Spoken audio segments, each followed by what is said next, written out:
येथे नाशिकमध्ये पार पडणारा सिंहस्थ कुंभमेळा चांगलाच वादाच्या भोवऱ्यात सापडलाय। कुंभमेळ्यासाठी नाशिकमधील तपोवन इथे साधुग्राम उभारण्यात येणार आहे। त्यासाठी तपोवनातली तब्बल 800 झाडं तोडण्यात येणार आहेत। दरम्यान साधुग्रामसाठी करण्यात येणाऱ्या वृक्षतोडी विरोधात पर्यावरण प्रेमींसह अनेक नेते मंडळी, कलाकार, संघटना मैदानात उतरले आहेत। अजित पवारांच्या राष्ट्रवादीचे नेते सयाजी शिंदेंनीही वृक्षतोडीला विरोध करत सरकारवर निशाणा साधला, तर उपमुख्यमंत्री अजित पवारांनीही सयाजी शिंदे यांच्या भूमिकेला पाठिंबा दिला। वृक्षतोडीवर सामोपचाराने तोडगा काढावा असं मत अजित पवारांनी मांडलं, तर यावरून मुख्यमंत्री फडणवीसांनी निशाणा साधलाय। कुंभमेळ्यामध्ये अडथळे यावेत म्हणून काही राजकारणी पर्यावरणवादी झाल्याची टीका मुख्यमंत्री फडणवीसांनी केली आहे।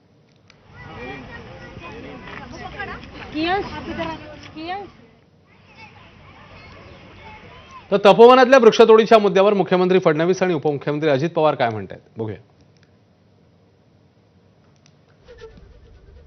आपल्या एक्स पोस्टमध्ये अजित पवार म्हणतात, तपोवनातील वृक्षतोडीच्या संदर्भात सामोपचाराने तोडगा काढला पाहिजे। या संदर्भात अभिनेते सयाजी शिंदे यांनी घेतलेली भूमिका पर्यावरण हिताची आहे। विकासाबरोबर पर्यावरणाचा समतोल राखणे ही देखील काळाची गरज आहे। पर्यावरण वाचलं तरच पुढची पिढी सुरक्षित राहील, हे आपण सर्वांनी लक्षात ठेवलं पाहिजे।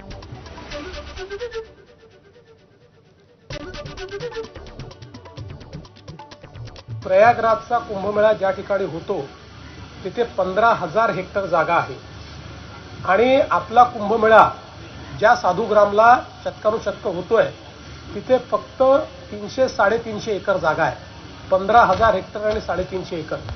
आणि ही जी काही झाडं आहेत, आपण जर 2015-2016चा गुगल मॅप बघितला त्यातलं कुठलंच झाड आपल्याला दिसत नाही। काही लोक राजकीय कारणाने देखील पर्यावरणवादी बनलेले आहेत। काही लोकांना असं वाटतंय की कुंभमेळ्यात अडथळेच यावे। अशा लोकांना मात्र मी सांगतो की अडथळे आम्ही येऊ देणार नाही।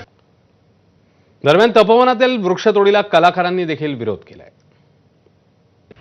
जर तपोवन हे फक्त तपोवनापुरता मर्यादित नव्हतं, ते जर वाढलं आणि ब्रह्मगिरीपर्यंत जर पोहोचलं तर मला असं वाटतं हे शक्य होऊ शकतं। त्यामुळे एक मॅसिव्ह प्लांटेशनची मुवमेंट नाशिकमध्ये घडणं फार आवश्यक आहे।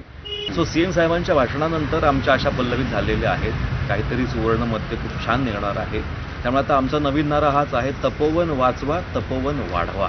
कुंभमेळा हा अत्यंत महत्त्वाचा आहे। अनेक लोकांची पोटं या कुंभमेळ्यांनी वरती अवलंबून असतात।